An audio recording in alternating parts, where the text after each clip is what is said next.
ನೋಡ್ರಿ, ಇದು ಎರಡನೇ ಕ್ವಶನ್, ಜಿ ಕೆ ಕ್ವಶನ್. ನಮ್ಮ ಕೋಚಿಂಗ್ ಸೆಂಟರ್ ಹುಡುಗ ಕೇಳಿರ್ತಕ್ಕಂಥ ಕ್ವಶನ್ ರೀ ಅಗ್ನಿವೀರ್ ಒಳಗೆ. ಅವ ಆಲ್ರೆಡಿ ಪಾಸ್ ಆಗಿದ್ದಾನು ಅಗ್ನಿವೀರ. ಅವರು ಕೇಳಿರ್ತಕ್ಕಂಥ ಕ್ವಶನ್ ರೀ ಇದೆ. ಯಾವ ಘಟನೆಯ ತರುವಾಯ ಗಾಂಧೀಜಿ ಅವರು ಅಸಹಕಾರ ಚಳವಳಿಯನ್ನು ಹಿಂಪಡೆದರು? ನೋಡ್ರಿ, ಈ ಕ್ವಶನ್ ನಮ್ಮ ಹುಡುಗರು ಡಿಸ್ಕಷನ್ ಮಾಡಿ, ಇದೇ ಕ್ವಶನ್ ಡಿಸ್ಕಷನ್ ಮಾಡಿನಿ. ಸೊ ಆ ಡಿಸ್ಕಷನ್ ಮಾಡಿದ ಕ್ವಶನ್ ಬಿದ್ದದ್ರಿ ಆ ಹುಡುಗ ಪಾಸ್ ಆಗಿಬಿಟ್ಟ. ಅಂದ್ರೆ ಇದೇ ತರ ಭಾಳ ಅದಾವ್ರಿ ಸೈನ್ಸ್ ಒಳಗಾಗಲಿ. ಸೈನ್ಸ್ ಕ್ವಶನ್ಸ್ ಆಲ್ಮೋಸ್ಟ್ ನಾವು ಬರ್ಸಿದ್ರು ನಮ್ಮ ನೋಟ್ಸ್ ಒಳಗಿಂದ ಬಿದ್ದವು, ನಾವು ಹೇಳಿದ ಕ್ವಶನ್ಸ್ ಬಿದ್ದವು. ಇದು ಆದ್ರೆ ಇದು ಒಂದು ಕ್ವಶನ್ ನೋಡ್ರಿ, ಎಷ್ಟು ಈಜಿ ಐತಿ. ಯಾವ ಘಟನೆಯ ತರುವಾಯ ಗಾಂಧೀಜಿ ಅವರು ಅಸಹಕಾರ ಚಳವಳಿಯನ್ನು ಹಿಂಪಡೆದರು? ನೋಡ್ರಿ, ಆಪ್ಷನ್ ನೋಡ್ರಿ, ಚಂಪಾರಣ್ಯ ಸತ್ಯಾಗ್ರಹ ಅಲ್ರಿ, ಇದು ಆನ್ಸರ್ ಅಲ್ಲ.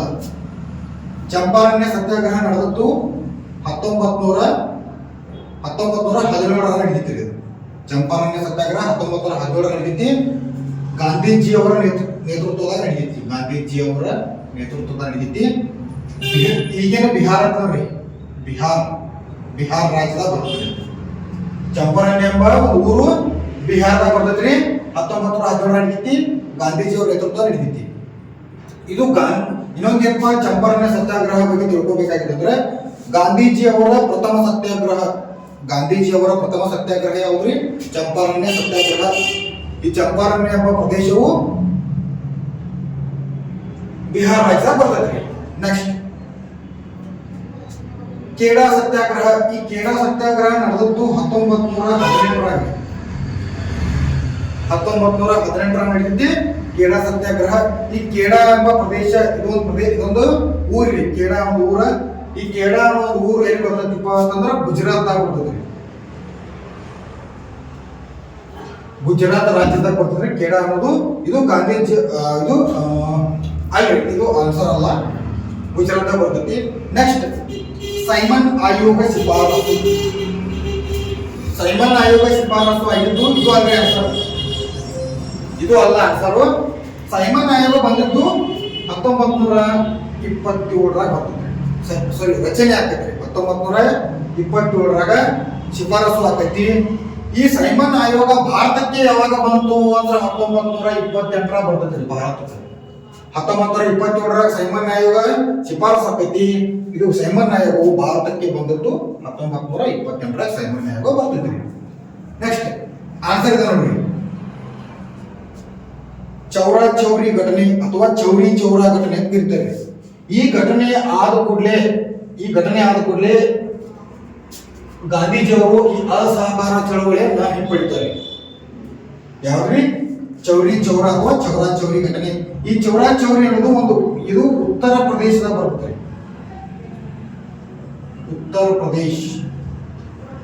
ಉತ್ತರ ಪ್ರದೇಶದಾಗ ಬರ್ತಕ್ಕಂಥ ಒಂದು ಊರಿ ಚೌರಾ ಚೌರಿ ಎಂಬ ಊರು.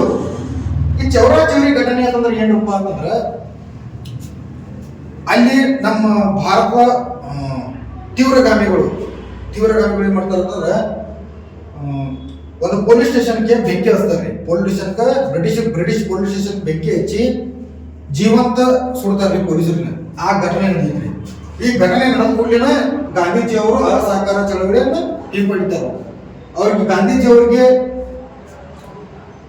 ಒಂದು ಶಾಂತಿ ಬೇಕು. ಶಾಂತಿ ಅನ್ನೋದು ಅವ್ರು ಪಾಲನೆ ಮಾಡ್ತಿರ್ತಾರೋ. ಈ ಘಟನೆ ನಡೆದ ಅವ್ರ ಮನನೊಂದು ಅಸಹಕಾರ ಚಳವಳಿಯನ್ನ ಹಿಂಪಡಿತಾರೆ. ಹಂಗಾದ್ರೆ ಒಂದು ಕ್ಲಾರಿಫಿಕೇಶನ್ ಕೊಡ್ತಾನೆ ನಿಮ್ಗೆ. ಅಸಹಕಾರ ಚಳವಳಿಯನ್ನ ಹಿಂಪಡಿತಾರೆ ಗಾಂಧೀಜಿಯವರು ಯಾವಾಗ್ರಿ? ಚೌರಾ ಚೌರಿ ಘಟನೆ ನಂತರ. ಚೌರಾ ಚೌರಿ ಘಟನೆ ನಡೆದದ್ದು 1922 ಉತ್ತರ ಪ್ರದೇಶ ನಡೀತಿದ್ರಿ. ಹಂಗಾದ್ರೆ ಈ ಅಸಹಕಾರ ಚಳವಳಿಯನ್ನ ಯಾವಾಗಿಂದ ಸ್ಟಾರ್ಟ್ ಮಾಡ್ತಾರೆ? ಅವ್ನು ಇಂಪಾರ್ಟೆಂಟ್. ಹಿಂಪಡೆದದ್ದು 1922. ಆ ಅಸಹಕಾರ ಚಳವಳಿಯನ್ನು ಚಾಲೂ ಮಾಡಿದ್ದು 1920 ಗಾಂಧೀಜಿಯವರು ಅಸಹಕಾರ ಚಳವಳಿಯನ್ನು ಪ್ರಾರಂಭ ಮಾಡ್ತಾರೆ.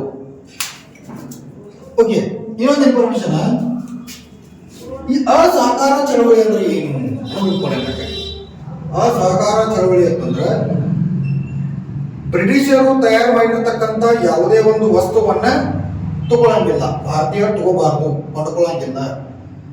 ಅಂದ್ರ ಹೆಸರದಾಗ ಸಹಕಾರ ನೀಡದೇ ಇರುವುದು. ಬ್ರಿಟಿಷರಿಗೆ ಸಹಕಾರ ನೀಡಂಗಿಲ್ಲ.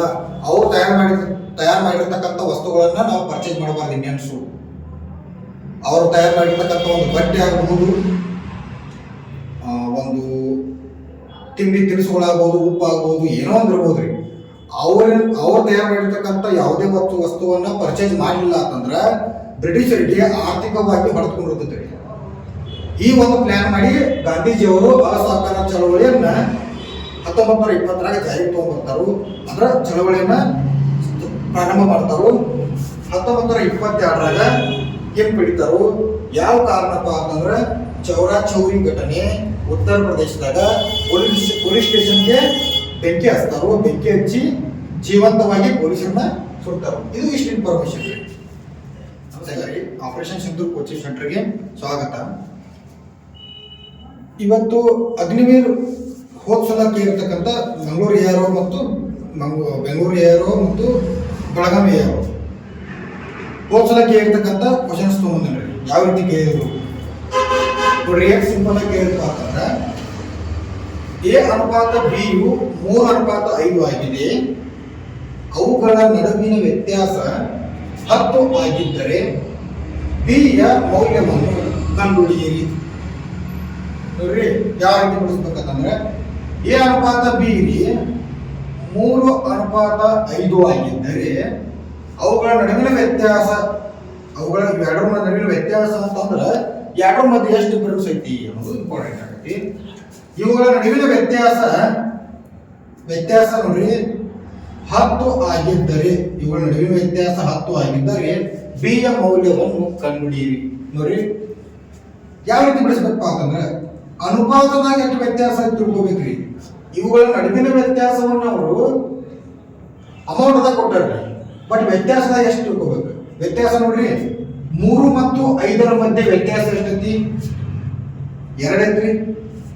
ಅವ್ರು ಎಷ್ಟು ಹೇಳತ್ತಾರ್ರಿ? 10. ಅನುಪಾತದಾಗ 2 ಐತಿ, ಅವ್ರು ಎಷ್ಟು ಹೇಳ್ತಾರು? 10 ಹೇಳ್ತಾರು. ಅಂದ್ರೆ ಅನುಪಾತಕ್ಕಿಂತ ಎಷ್ಟು ಪಟ್ಟು ಹೆಚ್ಚು ಅನ್ಕೊಳತ್ತಾರ ತಿಳ್ಕೊಬೇಕ್ರಿ. ಅನುಪಾತಕ್ಕಿಂತ ಎಷ್ಟು ಪಟ್ಟು ಹೆಚ್ಚು ಅನ್ಕೊಳತ್ತಾರ್ರಿ? 2 ಎಷ್ಟಲಿ 10 ರೀ? 2 5ಲಿ 10. ಹೌದ್ರಿ. ಅದೇ ರೀತಿ ಅನುಪಾತಕ್ಕಿಂತ 5 ಪಟ್ಟು ಹೆಚ್ಚು ಅನ್ಕೊಳತ್ತಾರು ಅಂತಂದ್ರ ಅವ್ರು ಯಾವ ವ್ಯಾಲ್ಯೂ ಕೇಳ್ಯಾರ್ರಿ? B ಯ ಮೌಲ್ಯ ಕೇಳ್ಯಾರ. B ಎಷ್ಟೈತ್ರಿ ಇಲ್ಲಿ? ಅನುಪಾತದಾಗ 5. B 5 ಐತಿ. ಅನುಪಾತಕ್ಕಿಂತ 5 ಪಟ್ಟು ಜಾಸ್ತಿ ಅನ್ಕೊಳತ್ತಾರ ಅಂದ್ರ 5 5ಲೆ 25. ಹಾಗಾದ್ರೆ B ಯ ಮೌಲ್ಯ ಎಷ್ಟಾದ್ರಿ? 25. ಈ ರೀತಿ ಬಿಡಿಸ್ಬೇಕು. ಎಷ್ಟು ಸಿಂಪಲ್ ಐತಿ ನೋಡ್ರಿ. ಓಕೆ, ನೋಡ್ರಿ ನೆಕ್ಸ್ಟ್ ಕ್ವಶನ್. ಈ ಕ್ವಶನ್ ಹೋದ್ಸಲ SSC GD ಒಳಗೆ ಕೇಳಿದ್ರಿ. ನೆಕ್ಸ್ಟ್ ಅಗ್ನಿವೀರಕ್ಕೂ ಬರೋ ಚಾನ್ಸಸ್ ಐತಿ. ಯಾಕಂದ್ರೆ ಕಾಂಪಿಟೇಷನ್ ಏನಾಗತ್ರಿ ಜಾಸ್ತಿ ಆಗತ್ತೆ ಅಂದ್ರೆ ಸ್ವಲ್ಪ ಕ್ವಶನ್ ಪೇಪರ್ ಅವರು ಸ್ವಲ್ಪ ಚೇಂಜಸ್ ಮಾಡ್ತಾರೆ.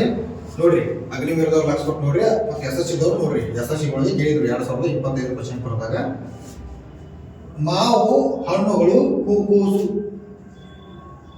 ಇವು ಮೂರನ್ನು ನೋಡಿ ಯಾವ ಡಯಾಗ್ರಾಮ್ ಸೂಟೇಬಲ್ ಆಗೈತೆ ಅನ್ನೋದು ನಾವು ಆಪ್ಷನ್ ಒಳಗೆ ಕೊಟ್ಟಿರ್ತಾರೆ. 4 ಆಪ್ಷನ್ ಅದ್ ಹೇಳ್ಬೇಕು ನಾವು. ನೋಡ್ರಿ, ಮಾವು, ಹಣ್ಣುಗಳು, ಹೂಕೋಸು. ಈ ಹಣ್ಣುಗಳು ಮಾವು ಎರಡಕ್ಕೂ ಸಂಬಂಧ ಐತ್ರಿ. ಹಣ್ಣುಗಳೊಳಗೆ ಸಿಕ್ಕಾಪಟ್ಟೆ ವೆರೈಟೀಸ್ ಆಫ್ ಹಣ್ಣುಗಳು ಅದಾವು. ಆ ವೆರೈಟೀಸ್ ಆಫ್ ಹಣ್ಣುಗಳ ಒಳಗೆ ಮಾವು ಒಂದು ಬರ್ತೈತಿ. ಬಟ್ ಹೂಕೋಸು ಅನ್ನೋದೇನ್ರಿ? ತರಕಾರಿ. ಇದು ಹೂಕೋಸು ಅನ್ನೋದೇನ್ರಿ? ತರಕಾರಿ ಅಂದ ಬಳಕ ತರಕಾರಿ ಅನ್ನೋದೇನ್ರಿ ಒಂದು ಸಪರೇಟ್ ಭಾಗ. ಅದು ತರಕಾರಿ ಅನ್ನೋದು ಒಂದು ಸಪರೇಟ್ ಭಾಗ. ಮಾವು, ಹಣ್ಣು ಅನ್ನೋದು ಒಂದೇ ಕೆಟಗರಿ ಬರ್ತಕ್ಕಂಥವು. ಆ ತರ ವಿಚಾರ ಮಾಡಿ ಇವನ್ನ ನಾವು ಸೆಲೆಕ್ಟ್ ಮಾಡ್ಬೇಕ್ರಿ. ನೋಡ್ರಿ, ಈ ಆಪ್ಷನ್ ಆಗಂಗಿಲ್ರಿ. ಇದ್ರ ಮೀನಿಂಗ್ ಏನ್ರಿ? ಈ ಆಪ್ಷನ್ ಮೀನಿಂಗ್ ಏನಪ್ಪಾ ಅಂತಂದ್ರೆ ಎಲ್ಲಾನು ಇದು ಮಿಡಲ್ ಇದ್ದು ಒಂದು ಯಾವ್ದೋ ಒಂದು ವಸ್ತು ಐತಿ, ಸ್ವಲ್ಪ ಇವು ಅದಾವು ಅನ್ನಕತ್ರಿ. ಹಂಗ ಬರಂಗಿಲ್ರಿ. ಯಾಕಂದ್ರೆ ಹಣ್ಣುಗಳೊಳಗೆ ಎಲ್ಲ ಹಣ್ಣುಗಳಪ್ಪ ಅಂದ್ರೆ ಮಾವಿನಕಾಯಿ ಅನ್ನೋದು ಎಲ್ಲಾನು ಹಣ್ಣುಗಳಲ್ಲಿ ಯಾವ ಅಂದ್ರೆ ಸ್ವಲ್ಪ ಬರಂಗಿಲ್ಲ. ಇದು ಆಗಂಗಿಲ್ಲ. ನೆಕ್ಸ್ಟ್ ಇದು ಆಗಂಗಿಲ್ರಿ. ಯಾಕಂದ್ರೆ ಹೂಕೋಸಿಗೆ, ಹಣ್ಣುಗಳಿಗೆ, ಮಾವುಗಳಿಗೆ ಡಿಫರೆನ್ಸ್ ಐತ್ರಿ. ಹಣ್ಣುಗಳು, ಮಾವುಗಳು ಒಂದೇ ಐತಿ. ಬಟ್ ಹೂಕೋಸ್ ಅಂತೇನ್ರಿ ತರಕಾರಿ ಅದು. ಅಂದ್ರೆ 3 ಯಾಕೆ ಕೊಡ್ತಾರ? 3 ಕೊಡಕ್ಕೆ ಸಾಧ್ಯ ಇಲ್ಲ. ಇದು ಆಗಂಗಿಲ್ಲ. ಥರ್ಡ್ ಆಪ್ಷನ್ ನೋಡ್ರಿ ಇದು ಆಗತ್ರಿ.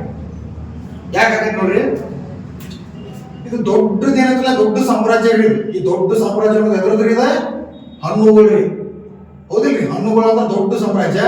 ಆ ಹಣ್ಣುಗಳ ಒಳಗೆ ಯಾವ ಹಣ್ಣುಗಳು ಬರ್ತಾವ ಅಂತ ಮಾವಿನ ಹಣ್ಣು ಅಂತ ಬರ್ತೈತ್ರಿ. ಅವ್ರು ಪಟ್ಟಿರ್ತಕ್ಕಂಥ ಔಟ ಥಿಂಕ್ ಮಾಡ್ಬೇಕ್ರಿ. ದೊಡ್ಡ ಸಾಮ್ರಾಜ್ಯ ಒಳಗೆ ಯಾವ್ದ್ರಿ? ಮಾವಿನ ಹಣ್ಣು ಅಂತ. ಹೂಕೋಸು ಏನಾಕೈತ್ರಿ? ಸಪ್ರೇಟ್ ಬರ್ತೈತ್ರಿ. ಈ ಎರಡನ್ನು ಬಿಟ್ಟು ಸಪ್ರೇಟ್. ಯಾಕೆ ಸಪ್ರೇಟ್ ಬರ್ತೈತ್ರಿ? ಇದು ತರಕಾರಿ. ಹೂಕೋಸು ಅಂತೇನ್ರಿ ತರಕಾರಿ, ಇದು ಹಣ್ಣು. ಹಣ್ಣಿನ ಒಳಗೆ ಯಾಕೆ ಬರ್ತೈತ್ರಿ? ಹಣ್ಣುಗಳೊಳಗೆ ಸಿಕ್ಕಾಪಟ್ಟೆ ಹಣ್ಣುಗಳು. ಆ ಹಣ್ಣುಗಳ ಒಳಗ ಮಾವಿನ ಹಣ್ಣು ಒಂದು ಹಣ್ಣು. ಸೊ ಹಣ್ಣುಗಳು, ಮಾವಿನ ಹಣ್ಣು, ಇದು ತರಕಾರಿ ಸಪ್ರೇಟ್ ಹೋಗ್ತೈತಿ. ಇಲ್ಲಿ ನೋಡಿ, ಇವು ಮೂರು ಸಪ್ರೇಟ್ ಅದಾವ. ಮೂರು ಸಪ್ರೇಟ್ ಇದ್ರೆ ಅರ್ಥ ಏನಪ್ಪಾ ಅಂದ್ರೆ ಮೂರಕ್ಕೂ ಸಂಬಂಧ ಇಲ್ಲ ಅಂತ. ಮೂರಕ್ಕೂ ಸಂಬಂಧ ಇಲ್ಲ ಅಂತಿಲ್ರಿ. ಇಲ್ಲಿ ಎರಡಕ್ಕೆ ಸಂಬಂಧ ಐತಿ, ಇದಕ್ಕೂ ಸಂಬಂಧ ಐತ್ರಿ.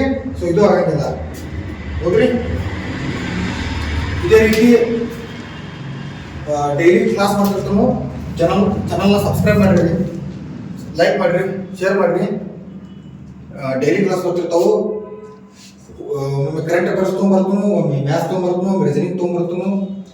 ಅಗ್ನಿವೀರ್ ಕ್ಲಾಸು ಮಾಡ್ತಿರ್ತಾನು, SSC GD ಕ್ಲಾಸು ಮಾಡ್ತಿರ್ತಾನು. ಆಫ್ಲೈನ್ ಬ್ಯಾಚ್ ಸ್ಟಾರ್ಟ್ ಅದಾವ್ರಿ. ಕೋಚಿಂಗ್ ಸೆಂಟ್ರಿಗೆ ಬಂದು ಜಾಯ್ನ್ ಆಗ್ರಿ, ಯಾರಿಗೆ ಇಂಟ್ರೆಸ್ಟ್ ಇದ್ದಾವು. ಓಕೆ, ಧನ್ಯವಾದಗಳು. Thank you.